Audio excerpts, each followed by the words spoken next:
Calling case 2400390201, the people of the state of Michigan versus Tanea Nicole Tubbs. This matter is scheduled today for a pretrial. Appearances for the record, please. Good morning, Your Honor. Elena Rozak on behalf of the people, P78815. Good morning, Judge Deanne Patillo, P82378 on behalf of Ms. Tanea Tubbs. Ms. Tubbs, if you can state your name for the record, please. Grand Rising. I asked the Holy Spirit to come in here and touch this courtroom today, and I welcome the Holy Spirit. I am Tanea Nicole Tubbs, the beneficiary. Okay. And Ms. Patilla is being appointed as your standby counsel, Ms. Tubbs, all right? No, sir, I did not ask for that. But if I'm being forced, then I'm being forced in direct coercion. All right. Well, I'm not forcing you, but she's going to help in case you need anything. You don't ever have to use her, but if you want any questions on anything, she's there to help you, okay? You're gonna represent yourself, but if you have any questions, you can ask her, all right? I hear you, sir. All right. Do we have a jury trial date on this? March 17th. All right. We'll set this is set for jury trial on March 17th at 9 a.m. Ms. Tubbs, did you want to discuss settlement with the prosecutor, or do you just want to go ahead to jury trial? I wanted to ask the prosecutor a few things, if you don't mind. Okay. Your Honor, one of the things I think that we put on the record last week when we were trying to establish whether Ms. Tubbs was going to represent herself, if we were going to relieve the prior defense counsel of his obligations and then also get standby counsel.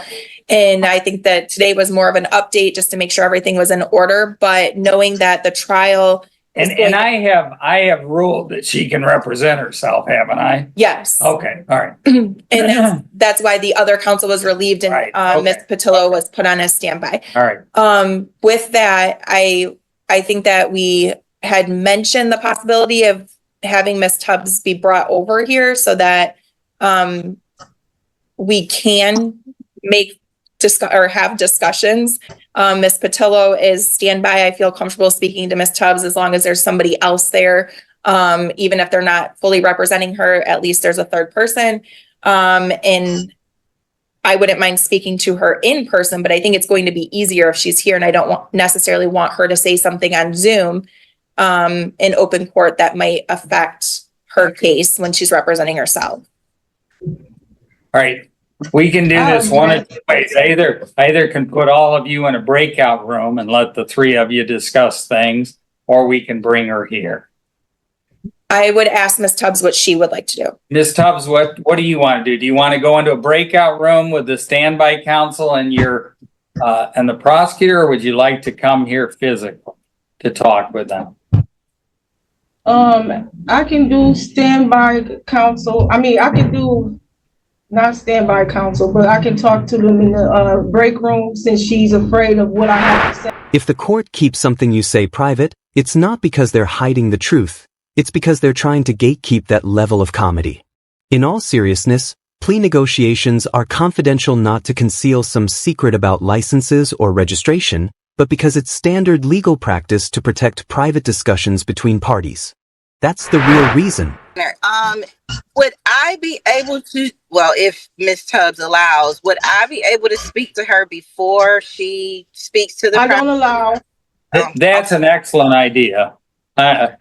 Ms. Tubbs, would you be willing to speak privately with Ms. Patella? No, sir. All right. Ms. Patella, I don't think I can order her to do that. So, Ms. Tubbs, as I told you before, we got taught the first day of law school, he or she who represents themselves as a fool for a client. I would strongly recommend that you talk to Ms. Patella, but if you don't want to, you don't have to. What would you like to do with that? With all due respect, sir, I am not working alone. I work with the Holy Spirit, so only a fool would think that. Only a fool believes the Holy Spirit is going to swoop in and defend them in court. I've covered someone like this before. Same delusion, same outcome. He swore Jesus Christ would be his lawyer, and guess what? The Holy Spirit never showed up. Instead, he got 40 years to life in prison. So before you call on a mythical defense attorney, maybe consider accepting the real one the state is offering you for free. In law school, all right? That's understandable. All right, that's fine, Miss Tubbs. So she apparently, will you be willing to have Miss Patella in the room with you and the prosecutor? Sir, I do not need her. Thank you. I'm not willing to. All right. I want somebody. Yeah. Regardless So the of who it prosecutor is. says she does not feel comfortable talking directly with you without somebody else in the room. So you're you tell forcing me. You're forcing I'm me not to have. forcing you to do anything. You know, you don't have to talk to me. We can just go ahead and have a jury trial. That's fine with me. So what the prosecutor is saying is if she wants to talk alone with you, that there has to be somebody else in the courtroom or in the room. So you tell me. She can have her in the courtroom, but not on my behalf. It can be on her behalf since she's fearing what I have to say alone. I'm not understanding why. Put the three of you in a breakout room to discuss things. Okay, thank you. Do you agree to that, Ms. Tubb? I agree to speak with her with the third party on her side. All right. And counsel, how long do you think we should put you in the breakout room for? 10 minutes to be safe. 10 minutes, and then you can have more time if you need it, okay? Okay, I'll take 5 minutes. Okay, well, I'm gonna put you in 10. You can always stop early, okay? Thank you. 24003902201, the people of the state of Michigan versus Tanea Nicole Tubbs. This matter is scheduled today for a pretrial. Appearances for the record, please. Good morning, Your Honor. Elena Rozak on behalf of the people, P78815. And good morning, Judge Deanne Patillo, P82378, stand-in counsel for Miss Tanea Tubbs. All right, Ms. Tubbs, if you can unmute and state your name for the record, please. For the record, I am Tanea Nicole Tubbs, the beneficiary of the account. All right, Ms. Tubbs, you have a constitutional right to be physically present for this hearing. Do you agree to waive that right for today and hold this hearing by Zoom? Correct. Okay.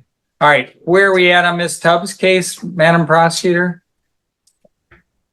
Your Honor, I did get some information from Ms. Tubbs, and I did look up I know that the defendant is in Calhoun County Jail right now, and that she has a sentencing date of March 24th, 2025. When is our trial date? The 17th? March 17. I'm guessing that Calhoun County would let her come here pending their sentence, since we have a trial date. I don't know how that all works because their case is a 2022 case, so it's definitely older.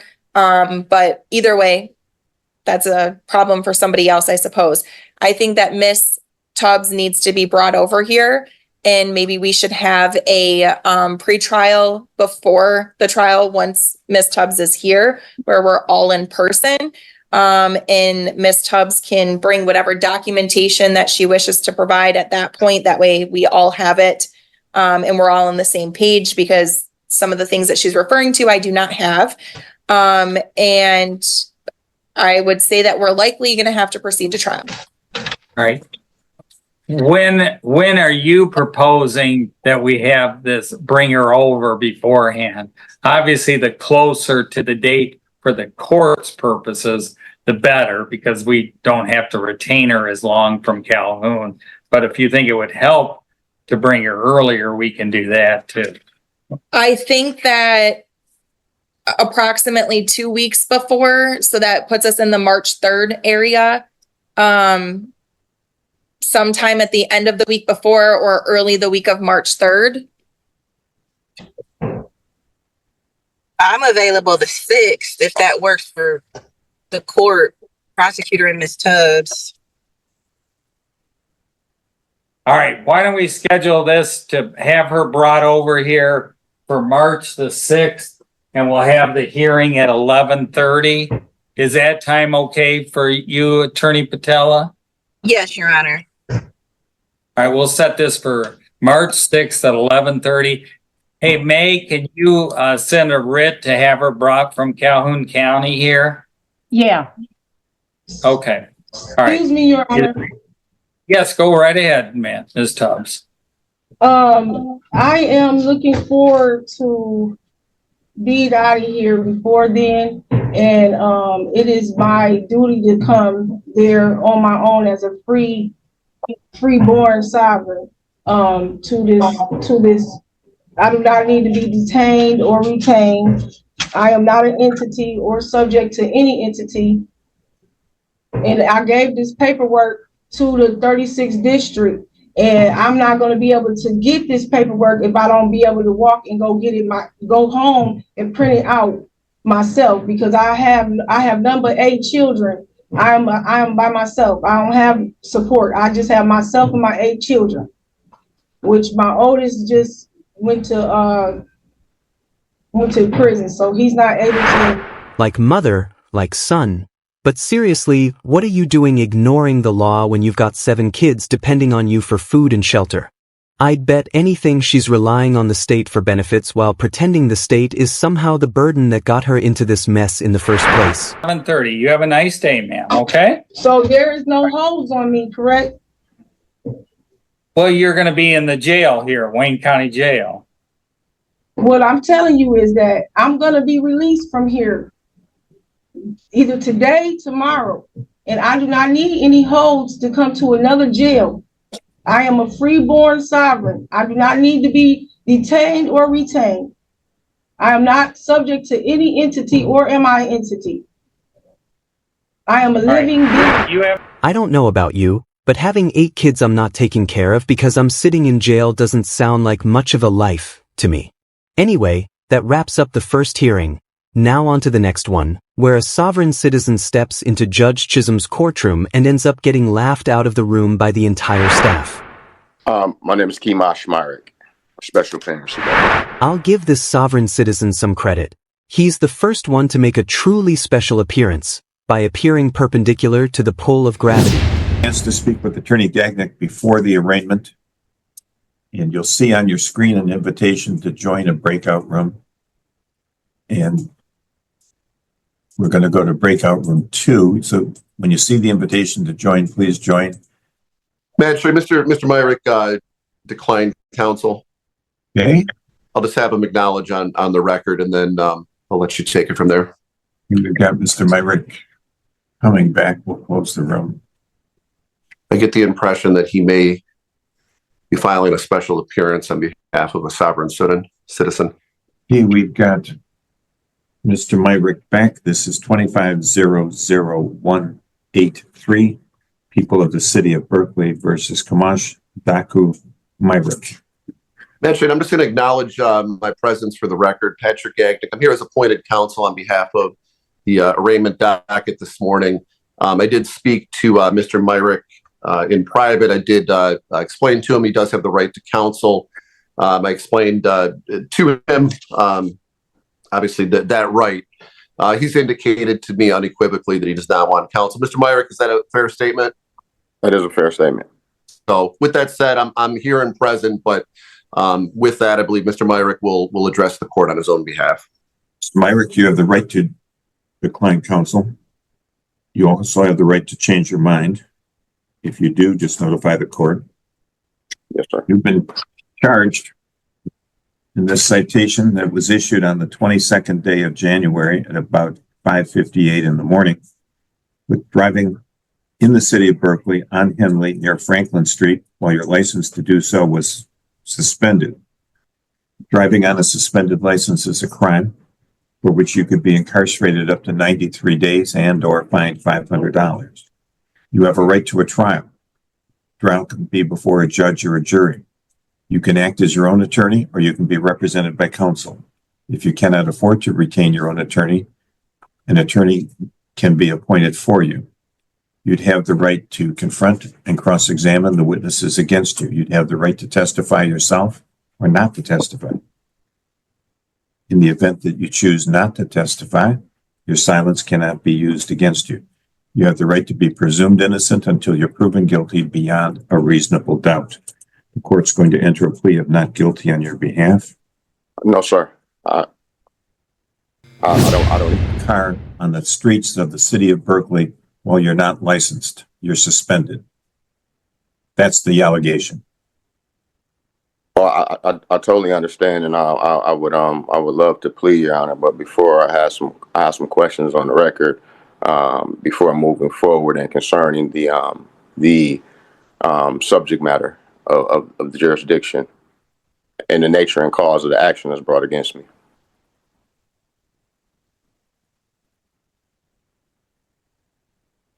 The nature of the cause brought against you is a criminal charge. Okay. Alleging that you were operating a motor vehicle on the streets of the city of Berkeley while your driver's license was suspended by the Michigan Secretary of State. That is the nature of the charges brought against you. Thank you, Your Honor. For the record, are you saying that these are criminal charges? Yeah. Okay, Your Honor. Further, that brings a little bit more confusion for me because under the Constitution, there are two criminal jurisdictions. One is under the common law, and the other one is under admiralty, and that's a military tribunal venue. And under Article 1, Section 8, Clause 17, which one of these criminal jurisdictions? As to the nature of the Constitution and its implications is grossly distorted. You're not dealing with reality. Objection, Your Honor. You can object all day long, but the bottom line is that what you are alleged with doing is a crime, and you are facing criminal prosecution here with a potential jail sentence of 93 days. Now, this isn't complicated. If you want to come up with words that don't make sense, keep talking. But the bottom line is that there's no correlation with what's going on here and admiralty law whatsoever.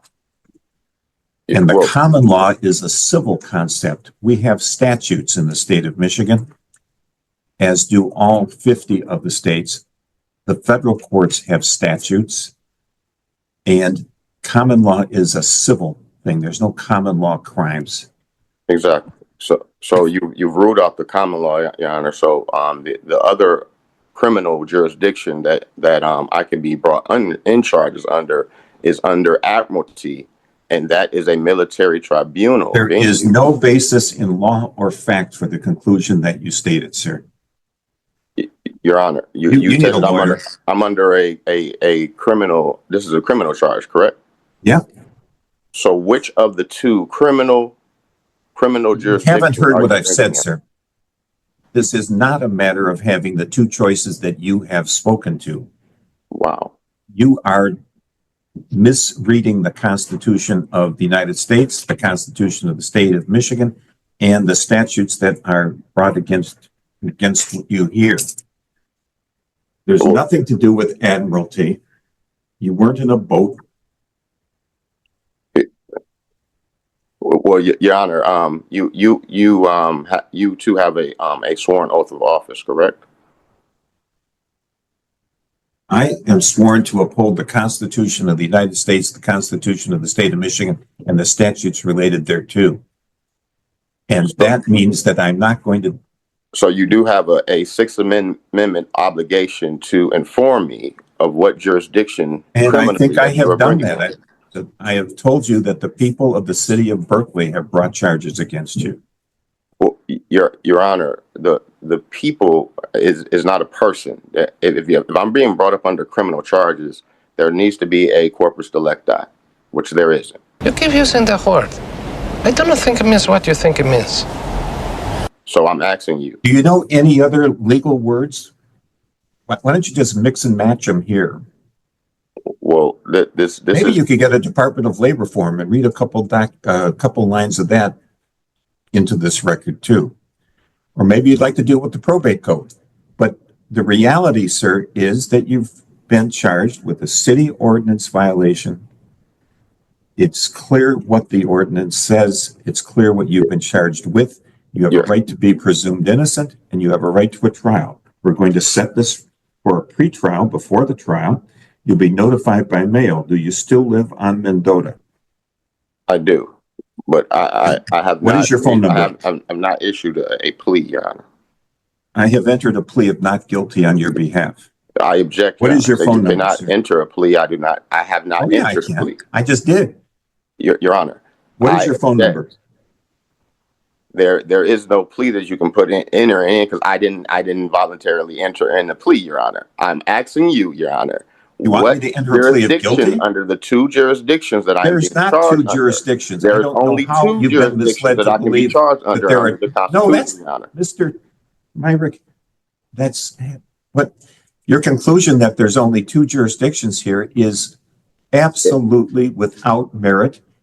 in Your Honor, fact you said or that this law. is a criminal charge. I'm asking you, Your Honor. I'm asking you what your phone number is. Let's get down to basics here. You're making this very hard on yourself. Your Honor, I What's have your the phone right number? to assert my right, Your Honor. And I What am is your asking phone you, number? Your Honor. What is your What- phone number? My phone number, Your Honor, is Yes, I'd like to know it. Your Honor, we haven't even established what jurisdiction we're in. We have, I have established that. I told you it's the people of the city of Berkeley that brought the charges against you. Your You've Honor, said that three times now. you stated on the record that these were criminal charges, Your Honor. I need to have Correct. an understanding. By the Constitution, Your Honor, there are only two Where criminal does the charges. that I can be Constitution say brought you under. have to have an understanding? Say again, Your Honor. Where does the Constitution say you have to have an understanding? By the Sixth Amendment, Your Honor. The The Amendment says you have to the right understand. The Sixth Amendment can't make you understand if you're being unreasonable. But, Your Honor, I have the right to understand what jurisdiction that I'm being brought under, and you have an obligation to inform me of that jurisdiction, Your Honor. Which I have done By about 17 the times. Constitution, under Article 1, Section 8, Clause 17, Your Honor. Mr. Myrick, your bond is $1,000 cash or surety. It must be paid within 48 hours or there'll be a warrant issued for your arrest. Your Honor. That's done. We're through. Good luck. Your Honor. Get your own lawyer. Your Honor, you have not given me a jurisdiction, Your Honor. I've given you a jurisdiction 4 times. I'm not going to waste any Your more Honor, time. there was a disconnection or something? No, I disconnected you. If you want to continue, come to the courthouse, sir. Your Honor. Come to the courthouse I- if you want to continue the I- conversation. I would like to move for dismissal. I Your would like, Honor. it's not going to be, I would no, like to move. you're gone. She's a beauty, we're talking.